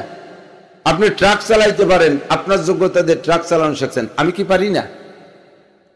আপনি 10 বিঘে জমি ক্ষেত করেন, আমি কি পারি না? আমি ক্লাসে 1 নম্বর ছাত্র, 99% গড় 99% নাম্বার পাই আমি মৌলানা পাস করছি। তা আমার এত ব্রেন দিয়ে, আপনার ব্রেন দিয়ে আপনি অঙ্ক জানেন, ব্যাংকের চাকরি করেন, বিভিন্ন ডিপার্টমেন্টের চাকরি করেন, মাসে 1 লাখ 1.5 লাখ 2 লাখ টাকা আপনি ইনকাম করেন। আমি কি তা পারি না? আমি সেইগুলোকে বিসর্জন দিয়ে দুনিয়ার সব ধান্দাবাজি ছেড়ে দিয়ে, হাজার হাজার লাখ লাখ টাকার ধান্দা ছেড়ে দিয়ে কোটিপতি হব, এই ধান্দা ছেড়ে দিয়ে আমি সামান্য মাত্র 8,000 10,000 টাকা বেতনে কোনো মতে পেটে ভাতে খাইয়া ছেলে মেয়ে নিয়ে বেঁচে থাকতেছি। এও আবার কামাই করতে আপনাকে দুয়ারে দুয়ারে ভিক্ষে করা লাগে। কেন আমি ভিক্ষে করতে যাও? আপনার গায়ে যে শক্তি আছে আমার গায়ে তার চেয়ে কম নাই। আপনি যা পারেন আমি তার চেয়ে কোনোটা কম পারি না। আপনি সব কিছু করতেছেন, আমি ওই সব বাদ দিয়ে একমাত্র আল্লাহর দ্বীন নিয়ে পড়ে আছি। আপনার এই কাজ করি, এই কথা বলি না, আপনি এভাবে পড়ে থাকেন না। আপনি যা করতেছেন ওইটা করেন। আপনার সহজ বুদ্ধি শিখিয়ে দেই। খামসি সালাওয়াতিন ইফতারাযাহুন্নাল্লাহ, 5 ওয়াক্ত নামাজ পড়েন, রমজান পাইলে রোজা রাখেন, হজের তৌফিক হলে হজ করেন, যাকাত পরিমাণ মাল হইলে যাকাত দেন, একটু হালাল খাওয়ার চেষ্টা করেন, পর্দা করার চেষ্টা করেন, মিথ্যে কথা বলেন না। হুজুর যে কথাগুলো বলে গেছে গুনাহ থেকে বাঁচার জন্য, এই মোটা মোটা কয়েকটা গুনাহ থেকে বাঁচেন আর মোটা মোটা কয়েকটা ইবাদত করেন, এতেই আপনি জান্নাতে চলে যেতে পারবেন। উলামায়ে কিরাম যা করে আপনি পারবেন না। সারাদিন ভরে মাদ্রাসায় পড়াই, রাতভর আবার ওয়াজ করে বেড়াই, এরপরে রাত্রি ঘুমানোর সময় পাই না, বাসায় যাইতে যাইতে 2টে 3টে 4টে বেজে যায়, ফজরের নামাজ পড়ে 1-1.5 ঘন্টা বিশ্রাম করে এরপরে আবার কিতাব নিয়ে নামিয়ে পড়ি, কিতাব পড়াইতে বসি, আবার এই যা ইনকাম করে বাসায় নিয়ে যাই, এ বাসা পর্যন্ত যায় না। খেয়াল করেন, এই শীতকালে মাজা পানির ভিতরে পোলো সাবানো, বোঝেন তো পোলো সাবানো, পোলো দিয়ে মাছ ধরে না, পোলো কয় নিকে বাইশ দেবে না, পোলো পোলো। এই শীতকালে মাজা পানির ভিতরে, পুষ মাসে শীতের ভিতরে মাজা পানির ভিতরে পোলো চাপাইয়া যদি ঘন্টা 2 পোলো চাপানোর পরে যদি একটু 2টে টাই মাছ পান, খুশি চাই না বাড়ি? পোলো ভাঙ্গি ফেলে দিতে মনে চায় না? এই সারা বছর ভরে শীতের সিজন ভরে আপনারা ল্যাপ কেতার মধ্যে আরামে ঘুমাবেন, আর বক্তারা এইভাবে রাতভর পোলো চাপাই বেড়ায়। কোনো বিলিতে ওই 2টে টাইও পাওয়া যায়, কোনো বিলি পাওয়া যায় না। আবার জায়গায় জায়গায় বড় বড় শৈল গজারও পাই, কিন্তু পাওয়ার পরে যদি তা আবার লাভ দিয়ে ছুটে চলে যায়, সেই সময় আরো খারাপ ঠায় না। যা কামাই করে নিয়ে মাদ্রাসায় যাই, যাই দেখি যে এ জায়গা লাগবে, ও জায়গা লাগবে, ওজুরি বেতন নেই, বোর্ডিং এ চাল নেই, ইট কিনতে টাকা বাই রয়েছে, বালির টাকা বাকি রয়েছে, সিমেন্ট বাই রয়েছে, ওই জায়গা দিয়ে খালি হাতে বাড়ি চলে যাই। এই কাম পারবেন না আপনি। সারা দিন ভরে পরিশ্রম করে রাতভর কামাই করে সেই টাকাগুলো মাদ্রাসায় দিয়ে হেঁটে চলে যা। আমি 1 টাকাও বেতন নেই না মাদ্রাসার থেকে, 1 লুকমা ভাতও মাদ্রাসার খাই না। আর এই 13 বছর 12 বছর চলে মাদ্রাসার মোহতামিমে নিছি, এর ভিতরে আমার বেতন তো সবই বাকি, আরো 1 কোটি টাকা আমার নিজের টাকা দিছি মাদ্রাসা। আমি শিল্পপতিও না, কোটিপতিও না, বাপের 1 ইঞ্চি জমিও আমি পাই নাই। তা আমি এইটা করতে পারি, আল্লাহ পাক আমাকে দিনের যে সমজ দেশে, আমার যে জিম্মাদারি দেশে, আমি এইটা করতে পারি। আপনারা যদি বলি আপনার সারা দিন রাতি সম্পূর্ণ কামাই মাদ্রাসায় দিয়ে দেন, এটা আপনি পারবেন না। এই জন্য আপনারে কই, আপনার যা আছে ওর 40 ভাগের 1 ভাগ দেন, আর আমি সব দেব। কাজে আমি যা করবো আপনি করেন না, আমি যা কই তাই আপনি করেন। এই গভীর রাত পর্যন্ত চিল্লে পাল্লা করে বাড়ি যাইয়ে তাহাজ্জুদে দাঁড়াবো তো ইনশাল্লাহ। আমি না আবার কথা বলছি না, উলামায়ে কিরাম এই বক্তা যারা রাত্রে যে তাহাজ্জুদে দাঁড়াবে, ফজরের আগ পর্যন্ত তাহাজ্জুদ পড়ে তারপরে সে জিকির করে টরিয়া ফজরের নামাজ পড়বে, আপনি সারা রাত সজাগ থেকে ডেলি যদি এই করেন, বেশিক্ষণ আপনি কাজ কাম করতে পারবেন না, ক্ষেত খামারে কাজ করতে পারবেন, ব্যবসা বাণিজ্য পারবেন না, দিনের বেলা ডিউটি করতে পারবেন না। কাজেই আপনারা এগুলো বলিলে আপনি আরামসে ঈশার নামাজ পড়ে নাক ডাইয়ে ঘুমিয়ে যান, উঠে ফজরের নামাজ পড়ে নাস্তা পানি খাই অফিসে আর ক্ষেত খামারে চলে যান। আপনার হলো মোটা মোটা বুদ্ধি দেয়, এই করেন, আমি যা করি ও করেন না, পারবেন না আপনি। কিন্তু আপনারা উল্টো এনেছেন, উল্টো নিয়ে কি কয়, হুজুররা কয় আমরা যা করি তা তোমরা করো না, আমরা যা কই তাই তোমরা করো, আমরা যে আকাম কুকাম করি এ তোমরা করো না। এই কুবুদ্ধি যতক্ষণ থাকবে ততক্ষণ পর্যন্ত হুজুরদের সাথে আপনাদের সম্পর্ক গড়বে না। নেকফালি সুধারণা রাখেন, সুধারণার লাভ আছে। খেয়াল করেন, সুধারণার একটা প্রতিদানে কি হবে জানেন? আল্লাহু আকবার। সারা বিশ্বের তৎকালীন সবচাইতে বড় হাদিসের মুহাদ্দিস আব্দুল্লাহ ইবনে মুবারক রাহমাতুল্লাহ আলাইহি, সারা পৃথিবীর যত সাইকুল হাদিস আছে সব সাইকুল হাদিস এক জায়গা যাইয়া, খেপলা জাল দেখছেন? খেপলা জাল, খেপলা জালের ওই কাঠির দ্বারের মাথা কত দূরই না, তো একটা খোপের সাথে একটা খোপ জয়েন্ট আছে, জোড়াইতে জোড়াইতে জোড়াইতে জোড়াইতে মাঝখানে যাইয়া দাওয়াত দড়িতে জমেছে, ঠিক না? সারা পৃথিবী ভরে, জাপান থেকে নিয়ে আমেরিকা পর্যন্ত সারা পৃথিবীতে যত মাদ্রাসা আছে, সাইকুল হাদিস আছে, মুহাদ্দিস আছে, সব মুহাদ্দিসের জাল যাইতে যাইতে যাইতে যাইতে যেই দাওয়াত দড়ির সাথে মিশছে, তারপরে সাহাবায়ে কিরামদের দিকে রওনা দিয়েছে। সেই দড়িটার শুরুটার নাম হলো আব্দুল্লাহ ইবনে মুবারক রাহমাতুল্লাহ আলাইহি। বহুত বড় মুহাদ্দিস আব্দুল্লাহ ইবনে মুবারক রাহমাতুল্লাহ আলাইহি ইন্তেকালের পরে, খেয়াল করেন, হজের দিকে যাব, ওইদিক ওদিক যান না, একটা কথা বলে যাচ্ছি আর কি। উলামায়ে কিরামের পরে সুধারণা রাখেন। হাজারো মানুষ আছে আলেম উলামাদেরকে সহ্য করতে পারে না। একটু কথা মনে রাখবেন, হুজুর বলেন মান সাব্বা আলিমান ফাকাত কাফার, মান সাব্বা আলিমান ফাকাত কাফার। যে ব্যক্তি কোন আলেমকে আলেম হওয়ার কারণে ক্রিটিসাইজ করে, ঠাট্টা করে, উপহাস করে, ব্যঙ্গ করে, গালি দেয়, ফাকাত কাফার, সে কাফের হয়ে গেল, সে কাফের হয়ে গেল, সে বেঈমান। যদিও সে কলেমা পড়ে, নামাজ কালাম পড়ে, তাতে সে ইমানদার থাকলে থাকতে পারে, কিন্তু গুনাহ করলো সে কুফরি গুনাহ। হানাফি মাযহাবে বলে ডাইরেক্ট কাফের না হয়ে গেল, সে একটা কুফরি গুনাহ করেছে। কারণ আপনি কারে গালি দিয়েছেন? আলেম রে। একটু খেয়াল করেন, কাকে গালি দিয়েছেন? আলেমকে গালি দিয়েছেন। আর আলেমকে গালি দিয়ে কোন জায়গা গেছে হিসাব করছেন? নবী পাক বলেন ইন্নাল উলামা ওয়ারাসাতুল আম্বিয়া, ইন্নাল উলামা ওয়ারাসাতুল আম্বিয়া। নবী পাক সাল্লাল্লাহু আলাইহি ওয়াসাল্লাম বিদায় হজের সময় আল্লাহ পাক রব্বুল আলামিন যখন আয়াত নাযিল করেছেন, আল-ইয়াওমা আকমালতু লাকুম দীনাকুম ওয়া আতমামতু আলাইকুম নি'মাতি ওয়া রাদিতু লাকুমুল ইসলাম দীনা, অদ্যকার দিনে আজকে এই মুহূর্তে তোমাদের জন্য আমি দ্বীনকে পূর্ণ করে দিলাম, আমার নিয়ামত রাজিকে তোমাদের উপরে পূর্ণ করে দিলাম। আল্লাহু আকবার। আয়াতটা শুনে হযরত ওমর ইবনে খাত্তাব রাদিয়াল্লাহু তাআলা আনহু খুশিতে শুধু লাফাচ্ছে। খেয়াল করতেছেন না? হযরত ওমর ইবনে খাত্তাব আয়াত শুনে খুশিতে লাফাইতেছে, যায় আবু বকরকে জড়িয়ে ধরেছে, বলতেছে, ভাই আবু বকর, আজকে নবী পাকের জবানে একটা মজার আয়াত শুনেছি, আপনি কি শুনেছেন? বলে, কি শুনেছো? কয়, নবী পাকের কাছে আয়াত নাযিল হইছে এই মাত্র, উটের পিঠে বসা অবস্থায় আল্লাহ পাক আমাদের জন্য নিয়ামত পূর্ণ করে দিয়েছেন, আমাদের দ্বীনকে আল্লাহ পূর্ণ করে দিয়েছেন, আমাদের ধর্মের উপরে, ইসলাম ধর্মের উপরে আল্লাহ রাজি হয়েছেন। জোরে কান্না সুবহানাল্লাহ। হযরত ওমর খুশিতে আনন্দে ভরপুর। হযরত আবু বকর ওমরকে ধরে বলতেছে, ওমর এত খুশি হচ্ছ কি দেইখা? হযরত ওমর বলেন, একটা লোক 23 বছর আগে একটা বিল্ডিং শুরু করছে, 30 তলা বিল্ডিং করবে। 23 বছর যাবত চেষ্টা করতে করতে যে বছর 30 তলা পূর্ণ হয়েছে, তার হিসাব মতে কমপ্লিট হয়ে গেছে, তখন তার আনন্দ লাগে কি লাগে না? হ্যাঁ লাগে। আনন্দ করে কি করে? দেশের ওলামায়ে কেরামদেরকে নিয়ে একটা দোয়া মুনাজাত অনুষ্ঠান করে। হযরত ওমর বলে, ভাই আনন্দিত কেন হব না? মক্কায় থাকতে 23 বছর আগে ইসলামের বিল্ডিং শুরু করেছি, ঘাত প্রতিঘাত উপেক্ষা করে কত মায়ের পিঠ খাইয়া দেশ থেকে দেশান্তর হইয়া বিটা ছাড়া হয়ে মদিনায় আসছি। আজকে আল্লাহ পাক রব্বুল আলামিন সেই মক্কা এলাকায় আরাফাতের ময়দানে দাঁড়াইয়া আমাদের সেই ইসলামের বিল্ডিং 23-30তম তালা এইটা পূর্ণ হয়েছে, আল্লাহ পাক ঘোষণা দিয়েছে, তাহলে খুশি কেন হব না? হযরত আবু বকর বলে, ওমর রে, কোরআনে কারীমের কোন একটা আয়াতের পর অসন্তুষ্ট হওয়ার সুযোগ নাই, আল্লাহ পাকের প্রত্যেকটা কথার উপরে আমরা সন্তুষ্ট থাকতে হবে, এটাই হলো ঈমানের তাকাজা। তবে এই আয়াতের ভিতরে তুমি যেভাবে খুশি হচ্ছ, আমি কিন্তু এর মধ্যে অন্য ঘ্রাণ পাচ্ছি, আমি অন্য ঘ্রাণ পাচ্ছি। ওমর কয়, ভাইজান অন্য কি ঘ্রাণ পাচ্ছেন? হযরত আবু বকর বলে, फूल तो कुछ दिन बहारे जिंदगी दिखला गए, फूल तो कुछ दिन बहारे जिंदगी दिखला गए, हसरतुन गुंचू पे है जो बिन के मर छा गए, फूल बनने के खुशी से मुस्कुराता है कली, क्या खबर थी ये तगय्युर मौत की पैगाम है, क्या खबर थी ये तगय्युर मौत की पैगाम है।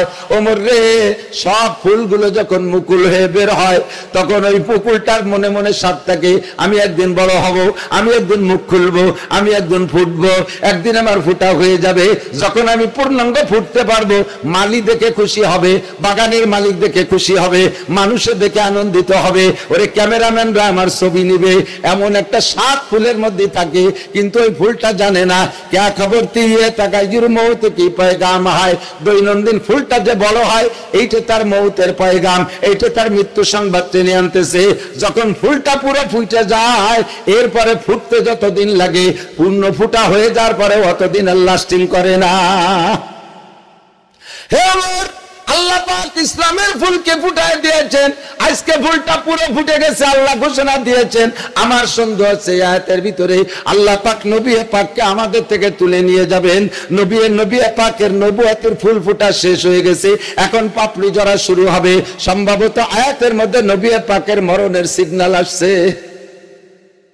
ওমর যেমন আগে খুশি ছিলেন, খবর শুনে এবার উল্টো কান্না শুরু করছে। লম্বা একটা মানুষ, অধিকাংশ লম্বা মানুষ একটু বোকা হয়, আরবিতে বলে কুল্লু তবিলিন আহমাকু ইল্লাল ওমর।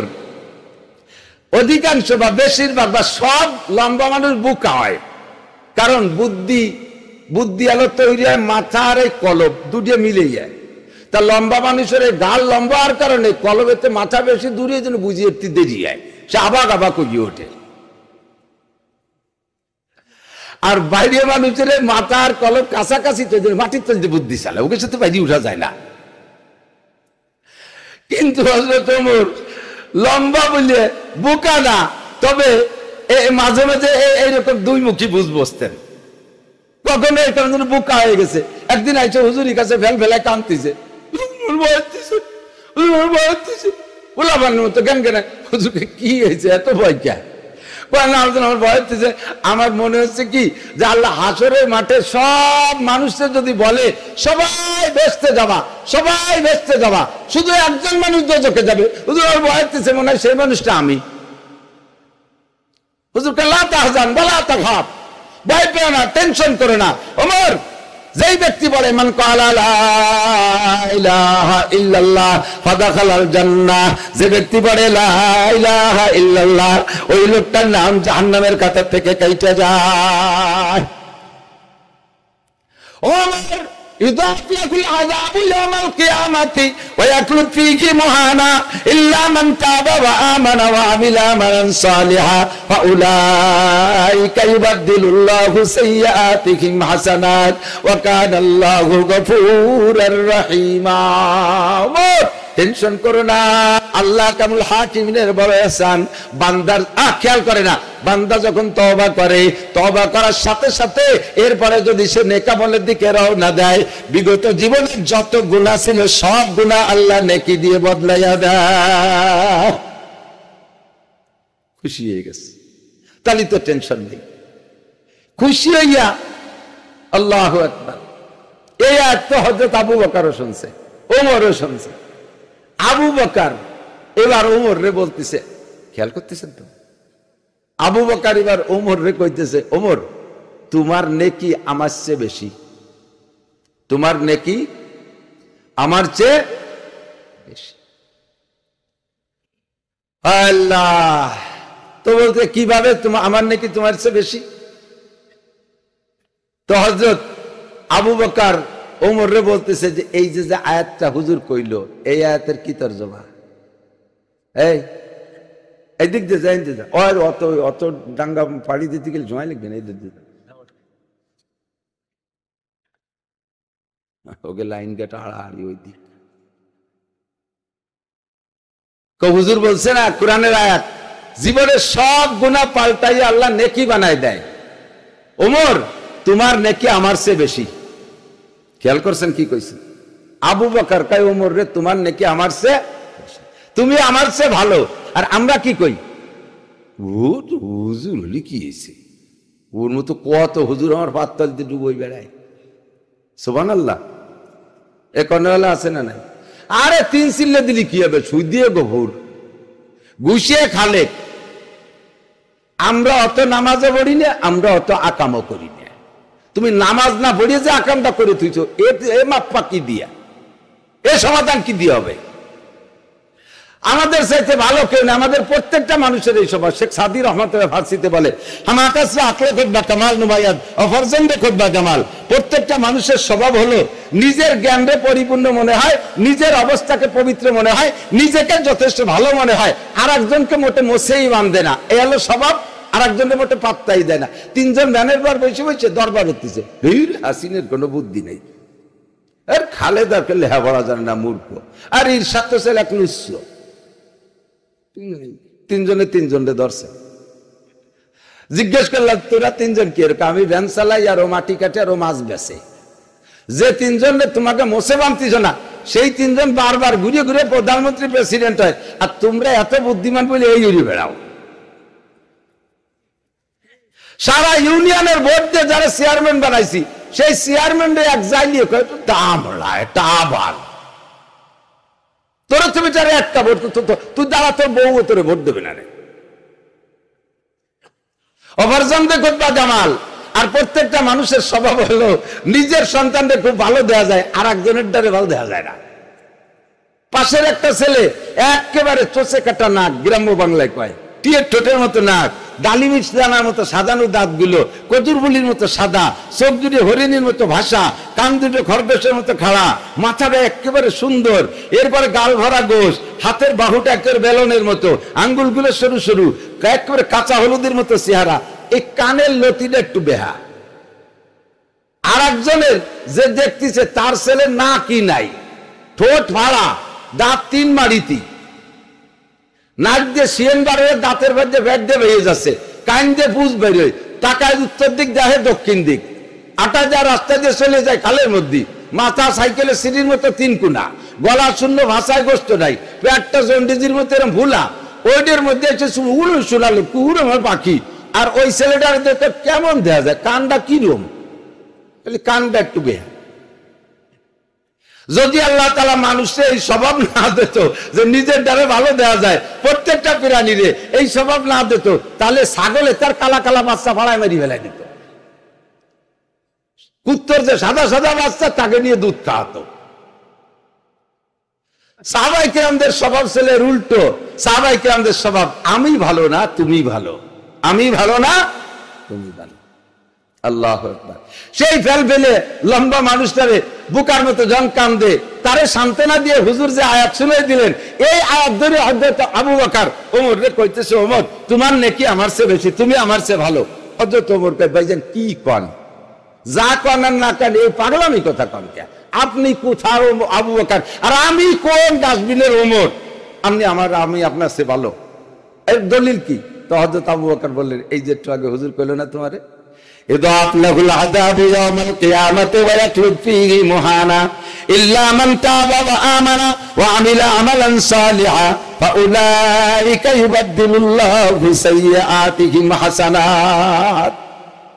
হে আমার বান্দা যখন গুনাহ থেকে তওবা করে আর সামনে নেক আমলের জন্য প্রস্তুতি নিয়ে রওনা দেয় আর সাধ্য অনুযায়ী নেক আমল করে, আগের গুনাহগুলো পুনরায় আর কখনো না করে। ফাঁকে একটা কথা কয়ে যাই, আপনি বহুবার তওবা করেছেন গুনাহ থেকে, আপনার তওবা কবুল হয়েছে কি হয় নাই আপনি টের পান নাই। একটু বুঝে নেন, আমার দিক তাকান। আপনার তওবা কবুল হয়েছে এটা বোঝার জন্য একটা আলামত, যে গুনাহ থেকে তওবা করছেন মরণের আগে যদি ওই গুনাহ কোনোদিন না করেন তাহলে বুঝবেন তওবা কবুল হয়ে গেছে। আর তওবা যদি কবুল হয়ে যায়, ওই গুনাহ আপনি যত গুনাহ করেছেন, মদ যত খাইছেন সমস্ত মদের গুনাহ, বিড়ির থেকে তওবা করেছেন, যত প্যাকেট বিড়ি খাইছেন, যতটা বিড়ি খাইছেন সমস্ত বিড়ির গুনাহ, জিনার থেকে তওবা করেছেন, জীবনে যত হাজারবার জিনা করেছেন সম্পূর্ণ গুনাহগুলোকে আল্লাহ পাক সঙ্গে সঙ্গে নেকি দ্বারা বদলাইয়া দেয়। ওমর, এই দৃষ্টিকোণ থেকে তুমিও কাফের ছিলে এক সময়, আমিও কাফের ছিলাম এক সময়। ওমর, কাফের থাকাকালে আমি তোমার মতো অত ফাজিল ছিলাম না, তোমার মতো অত আকাম আমি করি নাই। তুমি যা করছো ওর কোনার কোনা আমি করি নাই। তুমি এই জায়গায় এক লাফে আগায় চলে গেছো। আমি যদি কাফের থাকাকালে একটু বেশি বেশি গুনাহ করতাম, তওবা করার সাথে সাথে যে বেশি গুনাহগুলো বেশি নেকি হতো। তুমি কাফের থাকাকালে বেশি গুনাহ করছো, তওবার পরে তোমার চেয়ে বেশি গুনাহগুলো বেশি নেকি হয়ে গেছে। এই দিক দিয়ে তুমি আমার চেয়ে অনেক আগাই গেছো। তখন ওমর ধরা পড়ে গেছে, কোরআন শরীফের দলিল দিয়ে কইছে। হযরত ওমর বলতেছে, ভাইজান আমার কাছে দলিল পড়ছে না, আমি অত করতে পারবো না। আমার একটা ছোট্ট কথা, তাহলে আমার তো নেকি বেশি, আপনি তো কইতেছেন, তা আমার সারা জিন্দেগির এই বেশি নেকি আপনারে দিয়ে দেবো, একটু অদল বদল হরি, একটু পাল্টা পাল্টি হরি। আমার সারা জীবনের বেশি নেকি যা আপনার ছড়ে পড়ছে সব আপনারে দিয়ে দেবো, আপনার এক রাত্রির নেকি আমারে দেবেন। দেবেন? হযরত আবু বকরকে রাজকুন্ডা কয় যে রাত্রে হিজরতের রাত্রে নবী আলাইহিস সালামকে নিয়ে কাফেরদের বেষ্টনী ভেদ করে নবীকে কাঁধে করে বেরিয়ে আসছিলেন, অথবা যেই রাত্রে গুহার মধ্যে আপনি ছিলেন আর আপনার পায়ে সাপে কামড়াইছে আর আপনি সেই সাপের বিষয়ে অজ্ঞান হয়ে গেছেন, তবু নবী পাকের ঘুম ভাঙ্গায় নবীকে কষ্ট দেন নাই, সেই অবস্থায় সহ্য করেছিলেন, এর একটা রাতের নেকি দিলি হবে। আর আমার সারা জীবনের বেশি নেকি তো আপনার সয়ে পড়ছে, ও সব দিয়ে দেবো। তো হযরত আবু বকর কয়, তারা তুই হুজুরের কাছে শুনি নি, ও রাত্রে আবার কতজন নেকি হয়েছে তা তো আমি জানি না। শেষে এনতে পাল্টায় ফুলটা যদি ঠকিয়ে যাই গেছে, যাই খুশিতে খুশিতে, হুজুর একটা গনিমত সুযোগ পাইছি, ওমরের যে সারা জীবনের যে নেকি, আগের পাল্টানো নেকি পরে অরিজিনাল নেকি, এই সব দিয়ে আমারে দিয়ে দেবে, আমার এক রাতের নেকি চাই, দেবো নাকি হুজুর? পাল্টাবো? হুজুর কয় রাত কোনটা? তো হযরত আবু বকর বলছে, এই 2-3 রাতের এক রাত চাইছে উনি। তো হুজুর বলেন, দুইজনই আমার শ্বশুর, আমি তো একজনে ঠকাবো একজনে জিতে পারবো এত আমি করতে পারবো না, সেটা আপনাদের ব্যাপার। তো আপনার ওই রাত্রি কি পরিমাণ নেকি হয়েছে আমি তাই কয়ে দিছি, এরপরে পাল্টাপাল্টির দায়িত্ব আপনার কাছে। জি হুজুর, কন দিয়ে ওই রাত্রি কটটুক নেকি হয়েছে? যে রাত্রে আপনি আমারে রানের পর মাথা রাখি আপনি আমার ঘুমানোর সুযোগ দিয়েছিলেন আর আপনার পায়ে সাপে কাটছিল ওই রাত, আর যে রাত আপনাকে এইভাবে আপনি আমাকে দাড়ি বাংলা যদি মেলে তারে দেবো, দাঁড়ের শিশালা যদি মেলে তারে দেবো, কেউ যদি না মেলে কেউ দেবো না, যে মেলবে তারে দেবো। কথা বলেন? নবী পাক দুইখান রেখে গেছে, আপনি একখান ধরেন একখান ছাড়েন। আর এক দল বাড়াইছে আহলে কোরআন, আর এক দল বাড়াইছে আহলে হাদিস। ভাগাভাগি ফেলাইছে। ভালো করে মনে রাখেন, ভালো করে মনে রাখেন, আমের বীজ লাগান তো আপনার দেখতে আমের চাষ হয়। আমের আঠি লাগাইছেন, আমের আঠি লাগায় না, বিসি আঠি কয় না, বিসি কয়, আঠি তো কয়, আঠি, আমের আঠি। তো ল্যাংড়া আমের আঠি নিয়ে আইছেন। এই ল্যাংড়া আমের আঠি যে কৃষিবিদদের কাছে শুনিয়ে যে 1 বিঘে বইতে কয়টা লাগানো যায়, তো কইছে যে 1 বিঘে জমিতে 100 আঠি লাগানো যায়। আর আপনি 100 আঠি নিয়ে আইছেন সিজনের শেষে, আর আঠি পাওয়ার মতো না, এর মধ্যে জমি পেয়ে গেছেন 2 বিঘে। নিয়মতান্ত্রিক ভাবে হলো 1 বিঘেতে 100 আঠি হলে ঠিক হয়, সেই জায়গা 2 বিঘেতে লাগালে পাতলা পাতলা হয়ে যাবে। এখন কি করা যায়, ওই আঠির ভিতরে তো ভাগ আছে 2 পাটটা না, হাইড়িও অর্ধেক অর্ধেক করে 200 বানায় লাগাই দিয়েছে। জ্বালাবে, গজাবে, গাছ হবে, আম পাবেন, ও আঠিও পাবেন না, মাটিতে পৌঁছে যাবে। ঠিক না? ইমানের জন্য 2টা পাঠ, এক পাঠ আল্লাহ, আরেক পাঠ রসুল, এক পাঠ কোরআন, আরেক পাঠ হাদিস, এক পাঠ কে বলা হয় ফরজ, আরেক পাঠ সুন্নাহ। এই পাঠ ভাগ করে যদি আলাদা করে লাগান তাহলে আপনার হবে না। একদল আহলে কোরআন, আরেক দল আহলে হাদিস, আঠিরে ভাগ করে ফাইরি বাইরে ভাগ করে লাগানো শুরু হয়ে গেছে। আমরা কোরআন ও হাদিসকে একসাথে মিলিয়ে 2টার সংবিধান মানতে চাই। কথা বলেন ঠিক না? নবী পাক যখন আয়াতের দ্বারা বুঝছে আর বাঁচবো না, হায়াত শেষ, তখন হুজুর সাহাবায়ে কিরামদেরকে জিজ্ঞেস করে, আলাহাল বাল্লাগতু, আলাহাল বাল্লাগতু, তোমরা সাক্ষী দাও আমাকে আল্লাহ তাআলা ইয়া আইয়ুহার রাসূল বাল্লিগ মা উনজিলা ইলাইকা মির রাব্বিক, আল্লাহ আমারে তাবলীগ করতে পাঠাইছে, আমি কি তোমাদের কাছে পরিপূর্ণ তাবলীগ করেছি? আমার কাছে যা নাজিল হয়েছে সব কি তোমাদের কাছে পৌঁছাইছি? সাহাবায়ে কিরাম সাক্ষী দিলেন, ক্বালু বালা, জি হুজুর, একটুও বাকি রাখেন নাই, একটুও বাকি রাখেন নাই। 3 বার সাক্ষী দিয়েছে। এবার হুজুর আল্লাহকে বললেন, আল্লাহুম্মা শাহাদ, আল্লাহুম্মা শাহাদ, আল্লাহুম্মা শাহাদ, আল্লাহ তুমি সাক্ষী থাকো, তুমি সাক্ষী থাকো, তুমি সাক্ষী থাকো। সাক্ষী রাখার পরে এবার নবী পাক আল্লাহ পাককে বললেন, আল্লাহ আমি তো চলে যাচ্ছি, আনা কাফাতুল লিন্নাসি বাশীরা ওয়া নাযীরা, কিয়ামত পর্যন্ত আর কোন নবী আসবে না, আনা খাতামুন নাবিয়্যিন, গোটা মানব জাতির সত্য কি বলা হয় সুসংবাদ দেওয়ার জন্য, গোটা মানব জাতির হক কথা বুঝানোর জন্য আল্লাহ তুমি আমারে পাঠিয়েছিলে। আমার হায়াত শেষ হয়ে গেল, এখন এই নবুয়তির কার্যক্রম ধরে রাখবে কে? নবুয়তির কার্যক্রম ধরে রাখবে কে? নবী না থাকলে তো দেশে দিন থাকবে না। হুজুর আল্লাহ পাক রব্বুল আলামিন বললেন, তোমার পরে আর কোন নবী আসবে না, তবে অ্যাসিস্ট্যান্ট নবী আসবে, লক্ষ লক্ষ অ্যাসিস্ট্যান্ট নবী। এরা তাদের কাছে জিবরাইল যাবে না, তাদের কাছে ওহী যাবে না, এই অ্যাসিস্ট্যান্ট নবীরে তুমি দায়িত্ব দাও। আল্লাহ অ্যাসিস্ট্যান্ট নবী কারা? যত ডিসি হবে এরা আল্লাহ, আল্লাহ এসপি, আল্লাহ, আল্লাহ ডিআইজি, আল্লাহ সেনাপ্রধান, আল্লাহ আইজি, আল্লাহ এমপি, আল্লাহ মন্ত্রী। এই অ্যাসিস্ট্যান্ট নবী কারা হবে? আল্লাহ রাসূল বললেন, আল্লাহ পাক বললেন, কুরআন শরীফের আয়াতের মধ্যে পড়ে দেখো, তাকে নাম আছে। তাই কোন আয়াত পড়বো? আল্লাহ বললেন, পড়ো, ইন্নামা ইয়াখশাল্লাহা মিন ইবাদিহিল উলামা। গোটা মানব জাতির মধ্যে আল্লাহকে ভয় করার মতো ভয় করে উলামায়ে কেরাম, যারা নবীরা আমারে ভয় করতো তাই তাদেরকে নবুয়তি দিয়েছি। নবীদের পরে আল্লাহকে পরিপূর্ণ ভয় করে উলামায়ে কেরাম, কাজেই অ্যাসিস্ট্যান্ট নবী হওয়ার যোগ্যতা রাখে উলামায়ে কেরাম। নবী আলাইহিস সালাম ঘোষণা দিলেন, ইন্নাল উলামা ওয়ারাসাতুল আম্বিয়া। হুজুর এবার উলামায়ে কেরামকে অ্যাসিস্ট্যান্ট নবী বলে ঘোষণা দিলেন। এবার আসেন, যদি আপনি এই অ্যাসিস্ট্যান্ট নবীকে গালি দেন, গালিটা লাগবে কার গায়ে? এগে রাজাকার, মৌলবাদ, তালেবান, হরকত, আল জেহাদ, তারপরে জঙ্গি মঙ্গি, আর দাতালের দালি এমন আবালের আবাল, হরকতও বোঝে না। এক মাদ্রাসার বাইরে যাচ্ছে, যার সময় শোনে যে সেই মাদ্রাসায় হরকতের ট্রেনিং